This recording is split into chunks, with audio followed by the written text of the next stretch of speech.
সেই দিন ছিল রাখি পূর্ণিমা, আর বোন সব আয়োজন সেরে রেডি হয়ে গেছে রাখি পড়াবে বলে।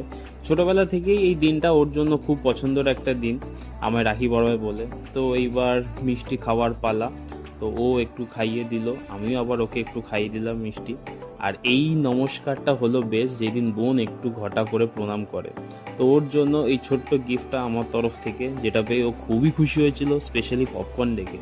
তো তারপর সন্ধেবেলায় গুন্ডিয়ে চলে এসেছিল রাখি পরাবে বলে, ও রাখি পরিয়ে দিল। আর ও আবার আমার জন্য একটা জামা আর পারফিউমও এনেছিল, তো যেটা খুবই সুন্দর।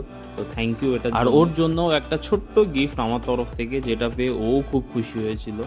তো আমার রাখি পর্ব শেষ এইবার। এইবার পালা হচ্ছে আমার বাবার। পিসিমণিও এসেছিল সন্ধেবেলা, পিসিমণিও রাখি পরিয়ে দিল বাবাকে। তো আজকের দিনটা আমি এইভাবেই কাটালাম। তো তোমাদের কেমন লাগলো ব্লগটা কমেন্ট করে জানিও, আর ভালো লাগলে অবশ্যই একটা লাইক করে দিও। তো দেখা হচ্ছে পরের ব্লগে, টাটা।